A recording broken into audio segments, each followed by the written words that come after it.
प्यारे बच्चों, हम लोग नौम कक्षा में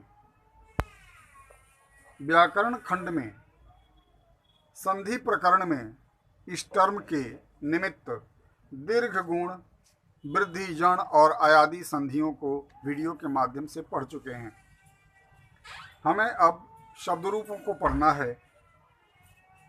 इस टर्म में हम जिन शब्द रूपों को पढ़ेंगे उनके नाम हम ऊपर लिखेंगे।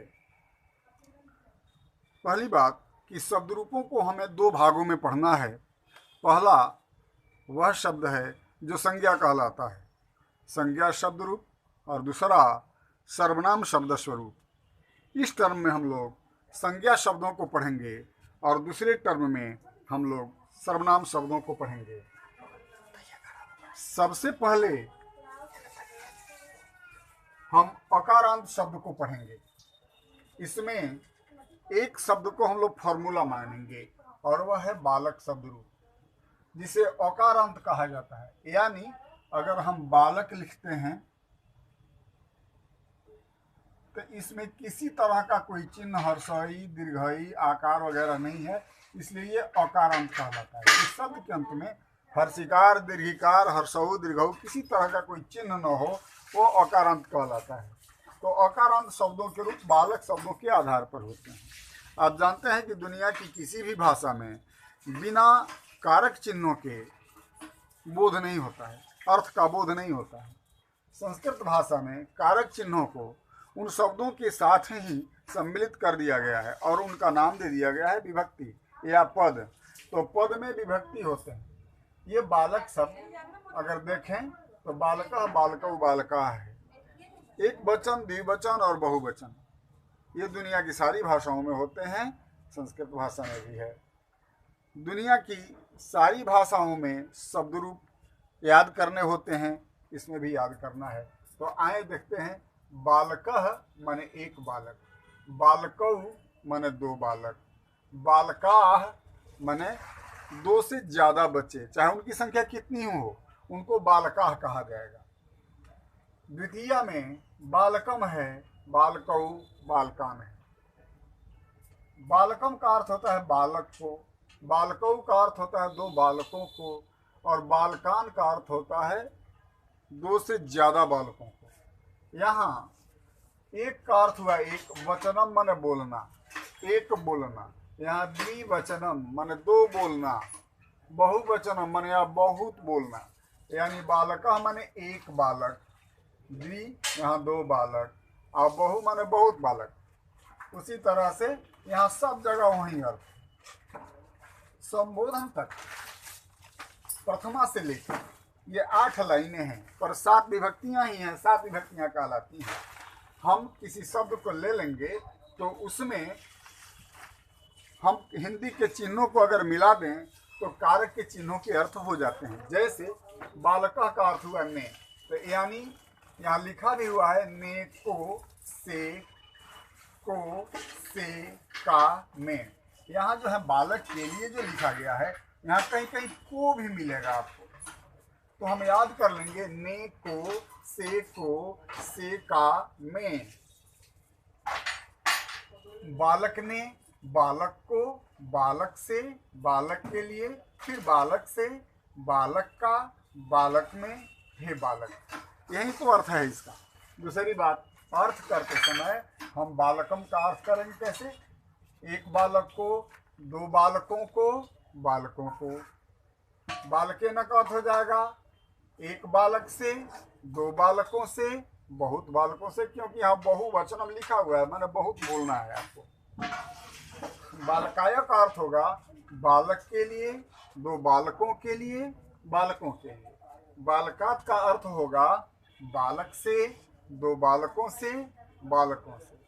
बालक कस्य का अर्थ होगा बालक का, दो बालकों का, बालकों का।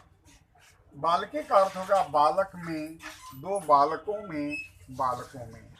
हे बालक यानी हे बालक, हे बालको यानी हे दोनों बालकों, हे बालकाः माने हे बालकों। यानी हे बहुत बालकों। इस तरह से हम इस शब्द रूप को देखेंगे। ये जिस प्रजाति का शब्द है उसका नाम है अकारांत पुल्लिंग। इसको कहते हैं अकारांत पुल्लिंग। बालक, जिसको अंग्रेजी में बॉय कहते हैं, उसको संस्कृत में और हिंदी में बालक कहा जाता है। ये अकारांत पुल्लिंग बालक कहलाता है। अब इस तरह अंत वाले जितने भी शब्द हैं उनको इनके अनुकरण के आधार पर लिखना है और उनका अर्थ लगाना है। इसको आप लोग फॉर्मूला मानिए और आगे वाले शब्दों का रूप बनाइए और उनका अर्थ कीजिए। जैसे हम एक शब्द लेते हैं अकारांत वाला, मान लीजिए कि हम कहते हैं कि देव। इसको कैसे लिखेंगे? ये भी अकारांत पुल्लिंग अब देव शब्द कहलाएगा। यहाँ लिखेंगे अकारांत पुल्लिंग देव शब्द, जिसका अर्थ होता है देवता। हिंदी संस्कृत में देव माने देवता होता है। यहाँ हम वचन भी लिख देंगे, एक वचनम, द्विवचनम और बहुवचनम। इसी तरह से संक्षिप्त रूप आप लोगों को समझ लेना है। यहाँ बालक लिखा है तो यहाँ हम देव लिखेंगे। यहाँ विसर्ग दिया है तो यहाँ भी हम विसर्ग दे देंगे। ये देवा हो गया। अर्थ हुआ बालक ने, तो यहाँ लिख देंगे देव ने। हिंदी में अर्थ निकल गया। अब हम ऐसे लिखेंगे बालकौ, तो पहले हम देव लिख देंगे और इसी पर ये वाला चिन्ह लगा देंगे। अर्थ हो जाएगा दो बालकों ने। यहाँ हम लिखेंगे दो देवों ने।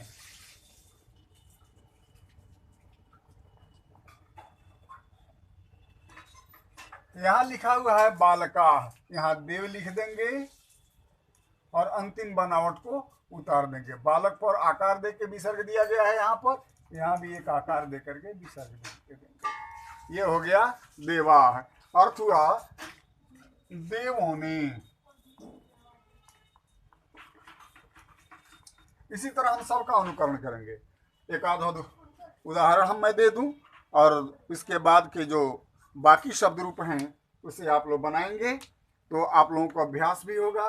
जैसे अगर हम पंचमी विभक्ति में जाएं तो यहाँ लिखा हुआ बालकात, यहाँ 5वीं लाइन में आते हैं।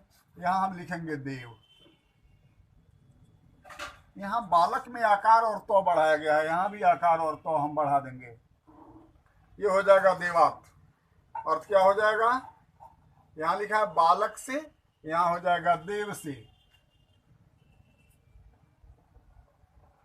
फिर उसी तरह यहाँ लिखा हुआ है बालकाभ्याम, यहाँ हम लिख देंगे बालक देव और देव के बाद आकार देकर के भ्याम लगाया गया है। हम यहाँ भी आकार देकर के भ्याम लगा देंगे। अर्थ हो जाएगा दो बालकों से, यहाँ हो जाएगा दो देवों से।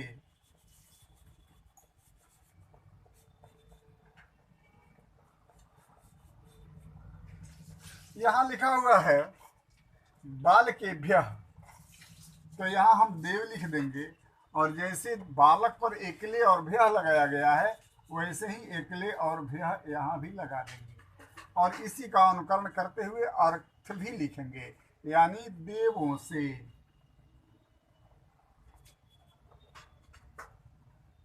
मैं समझता हूँ कि आप लोगों को अगर दे दिया जाए कि बीच वाला बनाइए तो बीच वाला आप लोग निश्चित रूप से बना सकते हैं। आइए हम 2-4 शब्दों पर अभ्यास करते हैं। इसके बाद हम गज शब्द लेते हैं जिसका अर्थ होता है हाथी। अगर गज लें तो यहाँ अगर बालक बालकः बना, देव देवः बना तो गजा क्या बनेगा? गज गजः बनेगा। उसी तरह से बालक बालकौ बना, देव देवौ बना तो गज गजौ बनेगा। इसी तरह से हम नीचे भी आते हैं। यहाँ बालक लिखा हुआ है, अगर हमारा शब्द हो गज तो हम लिखेंगे हे गज, क्योंकि कोई परिवर्तन बालक में नहीं किया गया। यहाँ बालकौ लिखा गया है यानी क पर 2 ठो एकले दे करके आकार खींचा हुआ जिसको हम औ उच्चारण करते हैं तो बालकौ हो जाएगा। एक उदाहरण मैं देने से पहले इस देव शब्द को इसके आधार पर पढ़ देना चाहता हूँ, क्योंकि मैं जहाँ वीडियो बना रहा हूँ वहाँ तो आप लोग हैं नहीं, आप लोग अपने अपने घरों में हैं, तो आप लोगों को इससे सुविधा हो जाएगी। जैसे देव है देवः, देवौ, देवाः, देवं, देवौ, देवान्, देवेन, देवाभ्यां, देवैः, देवाय, देवाभ्यां, देवेभ्यः, देवात्, देवाभ्यां, देवेभ्यः, देवस्य, देवयोः, देवानां, देवे, देवयोः, देवेषु, हे देव, हे देवौ, हे देवाः। इस तरह से इसको बना लेंगे।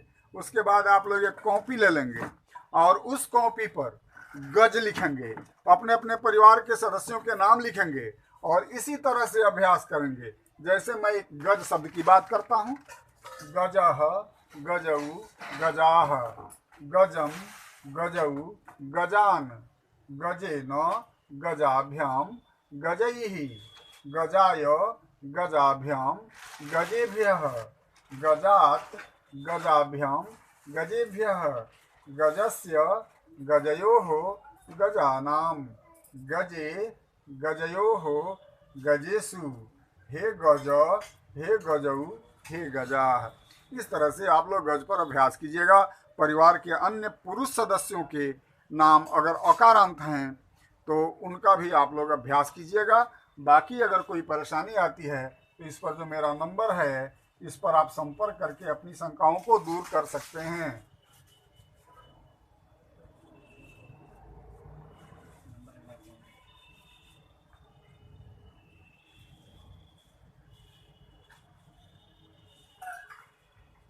अगली परीक्षा जो होगी उसमें का ये महत्वपूर्ण है। एक गलती प्रायः आप लोगों से हो जाया करती है, और वह है कि अगर गज का चला रहे हैं तो इसको को मिला देते हैं, गज का भ्याम, गज कौ, इस तरह से इसका क निकाल करके मिला लेते हैं। ये गलती नहीं होनी चाहिए।